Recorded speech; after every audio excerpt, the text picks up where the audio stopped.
Yeah, boy. Yes, you can. The floor Cam, is morning, open. Jake. Good morning, guys. Morning, Jake.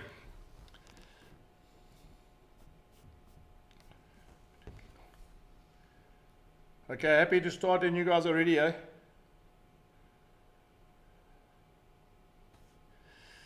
Okay, If you want to run us through the changes and the reasoning behind it, obviously at hooker, I mean, you've spoken a lot about Jan Hendrik for quite a while. Yeah, and a couple of the changes in the backline. Yeah, well, I mean, specifically, Jan, I'd like you to be a bit more specific. I'm going to go through every single player that I've brought into the group. I can't even remember the team we had last week. So, Okay, well, let's start with hooker, Jan Hendrik. Yeah. Look, I mean, Jan Hendrik Wessels for me is coming on leaps and bounds. I mean, he's still young, but I rate him as a rugby player. And if you look at what we have, Wjst, which was his favourite position before he got here, is we've got Gerard Steenkamp playing really well. Lizo Gogbolka still coming back from injury, which he'll be back soon. We've got Simpiwe playing really, really well. Jacques, who's played Lucid most of his life, is helping us on the tight head side. So I just thought, I mean, for his progression and development, it's probably a position where not only at the Bulls, but I think generally in South Africa, a young hooker coming through is a great opportunity for him now. So yeah, I'm playing him, and I'm playing him this weekend with the two props who played really well this year as well, you know, in Mornay and in Gerard. So it'd be quite interesting to see how that front row goes tomorrow. Okay, then the two changes, or the changes in the backline at centre, Lionel and Cornell together, and then obviously Marco at scrum half. Yeah, so Jan, last week I tried to get Cornell back in with Lionel. It didn't work out because he wasn't 100% ready with his hamstring. So, I mean, all we did is basically delayed it for a week. I'm quite keen to see that combination. I mean, you guys would know that Stedman and Cornell have worked really well for us. And I know that Harold and Lionel, as you all know, have played really lots of rugby and successful rugby at the Lions. They've played, I think, 3 Super Rugby finals, and so they've spent hours and hours as a combination. So I know that one works. I know that Cornell and Stedman works. So it gives me a chance to try another centre combination based on the fact that, you know, if we got so many games coming up in the next couple of months, it'll be nice to see which different combinations are best suited for whoever we play against and the way we want to play. So that's the centres. And then Marco played the club game this last weekend. He played for Pretoria Rugby Club. You know, he is a 9. I mean, he's actually helped us out of in other positions when we didn't have centres and outside backs. But now with Stravino and with you know, guys that have come through on the outside like backs in terms of you know, Madosh and Kirtley Orense, who's back from sevens, and now we got Stedman at centre, and obviously those centres I've just mentioned. It gives me a chance to give him some game time at number 9 as well, knowing that, you know, we're going to Europe soon, and if it's raining and it's cold in Connacht and it's, you know, it's pelting down with rain, maybe he's the best suited guy to play as 9 for us. So yeah, I'm just trying him so he gets some game time, because as I said, he's not going to get much game time if he stays in the outside backs now. So am I correct in assuming that he's going to settle down at number 9 now?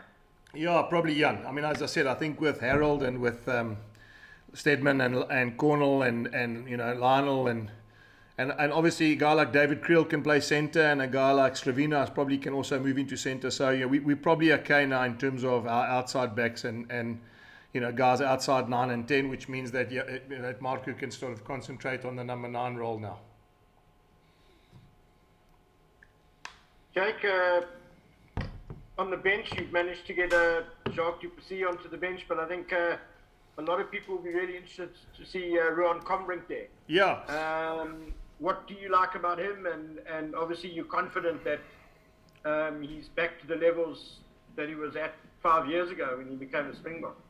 Yeah, Ken. So look, firstly, I mean, obviously I'm very happy that Jacques come back. I mean, Jacques is obviously came back from a very, very tough sort of 3 seasons in one in the European League with the French League. So, you know, needed a bit of a time off, and I'm glad now his body sort of feels as though he's ready to go back into the game, which is good for us. And he'll cover lock and flank for us, which is obviously fantastic.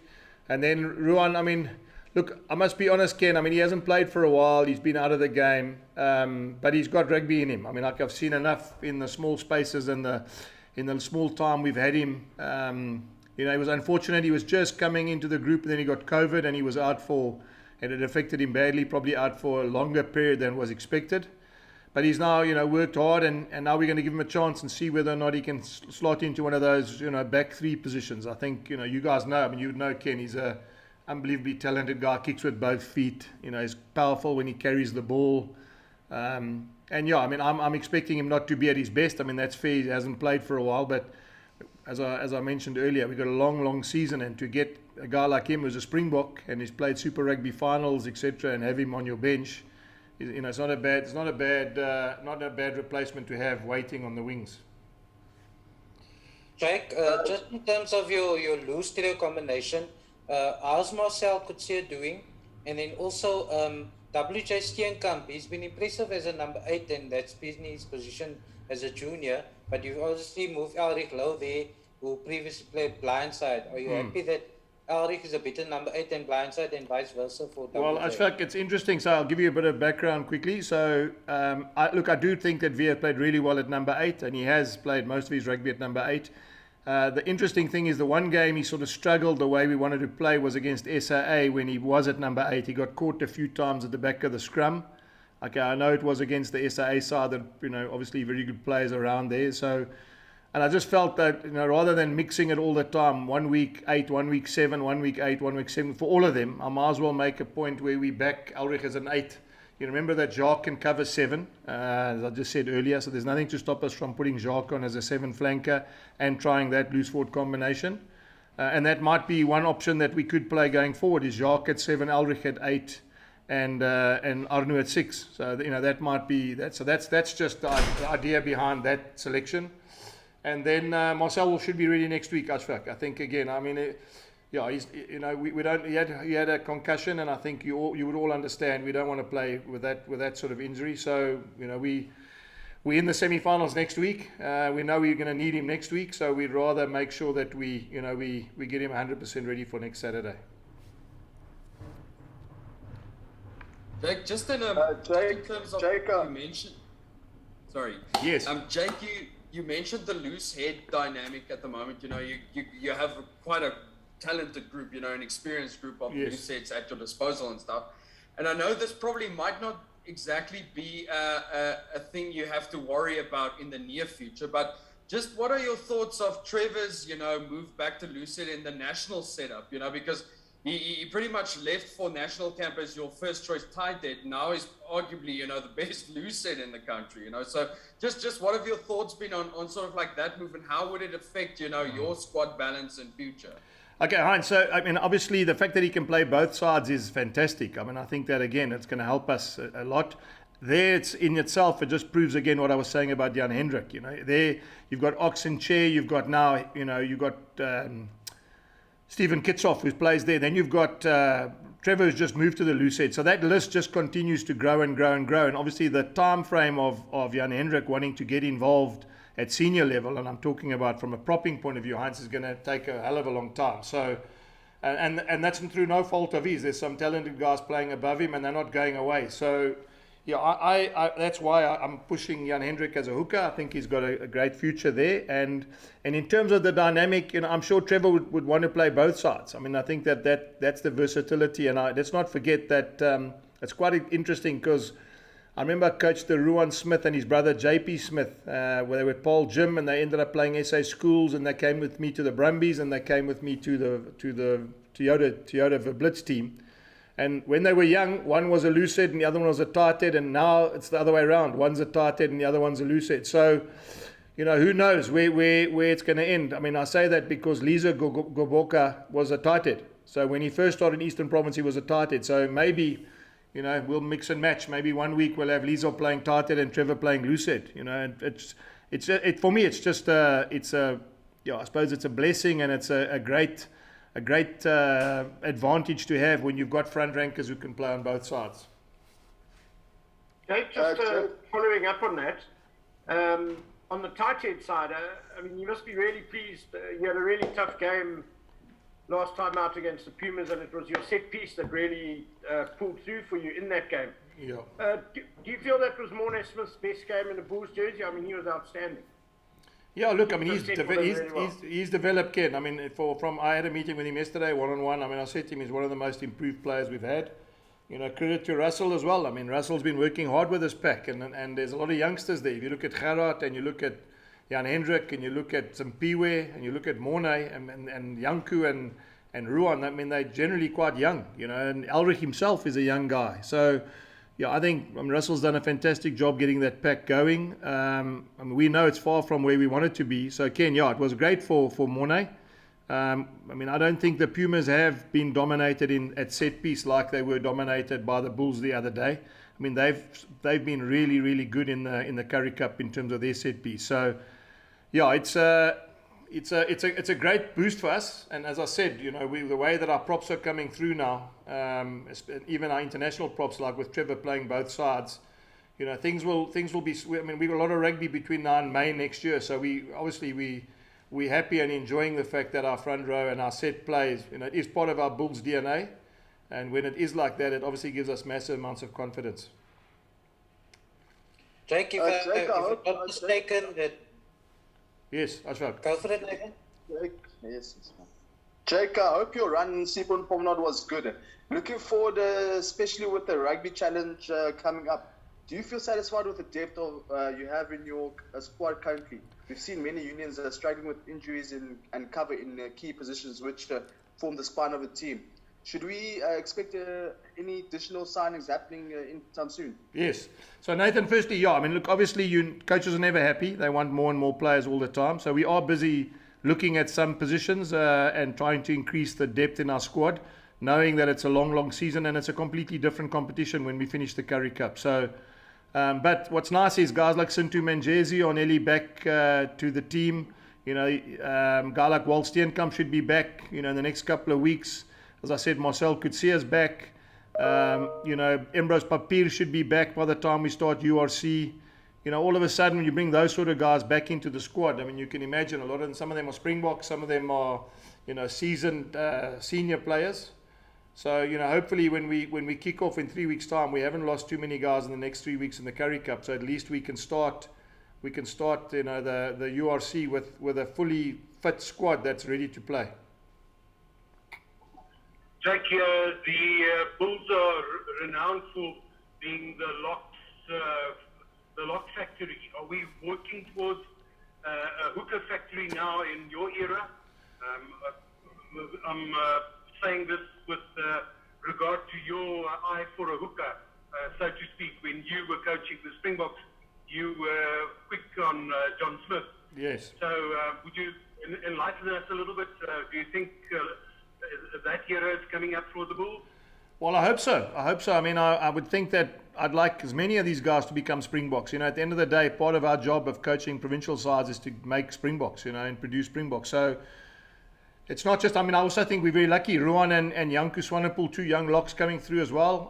We've got Walt and Sintu Manjezi. So, hopefully that lock factory tag will stay with the Bulls as well. But yeah, I think getting back to the hooker position, we're quite lucky. We got good hookers as well now. If you look at our junior hookers, as I said, relatively young. You've got Joe Van Sale, you've got Grobbies who just joined the box setup. You've got Jan Hendrik, who I think is also, got some prospect at playing hooker.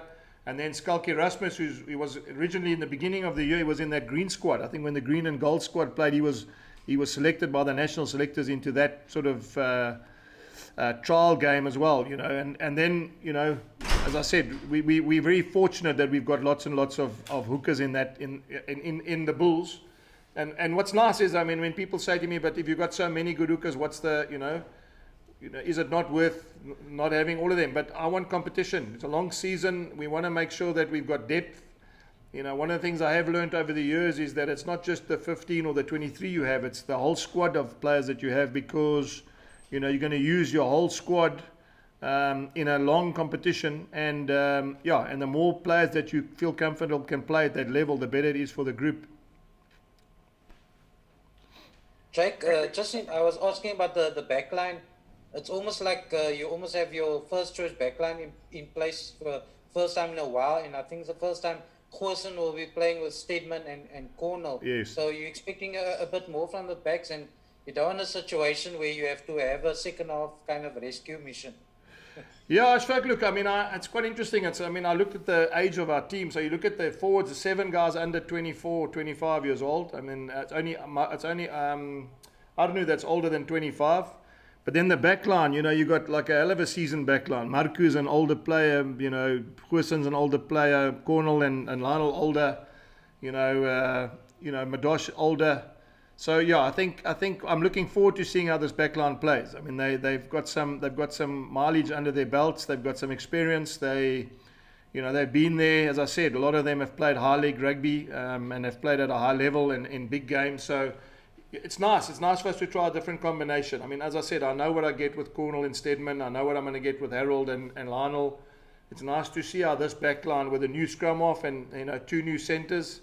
And obviously a fly-off like Johan, to see how they all interchange with each other. I think one nice thing about this backline, Ashfaq, is putting Goosen to fullback and putting David Creel to centre, and maybe, as I said, putting Cornell to outside centre or to wing. You'd like to believe that your backline can still keep its shape and its structure. So yeah, it's exciting for us. I'm looking forward to seeing this weekend how that backline plays.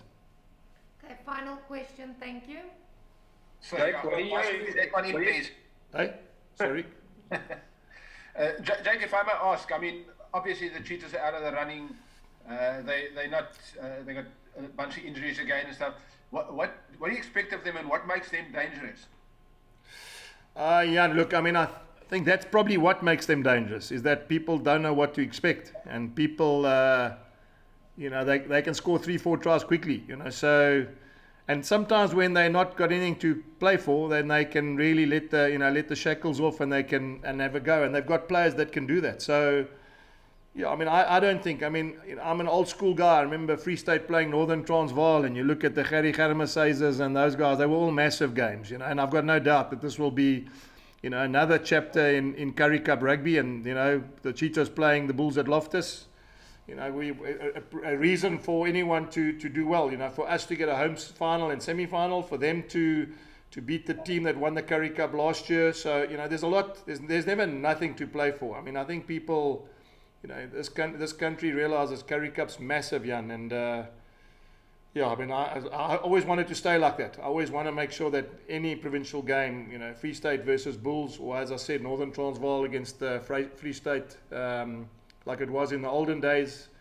I still remember the David Russes and the, Gijsie Pinaars and the, maybe I'm much older than these kids, but I think that they've got a great opportunity now to write a little bit of their own history in the rugby annals. Okay, thank you very much, Jane. Yes, Ken. Yeah, can I just ask, we know the Cheetahs always go very hard at the breakdown, and last week you guys had a few issues there with being pinged for not rolling away. Yes. A hell of a lot. Yes. Was that a technical issue, or do you feel that's just an interpretation that the referees are now sort of really coming down hard on? Ken, it's going to be a hell of interesting. I think we gave about 15 penalties away, or 12 penalties away for not rolling away. I think Free State gave 20 for not rolling away. So I think what's going to happen on the weekend, people are going to be too scared to fall on the ground, So it's going to be an interesting game of rugby, because, I mean, they got penalised more than we did, and we were almost petrified to go to ground. So we might just stand up and play touch and just keep the ball up in the air. Okay. Thank you very much, gentlemen. Thanks, guys. Thank you, Jack. Thanks, Abe. Thank you. Thank you. Thank you. Good luck.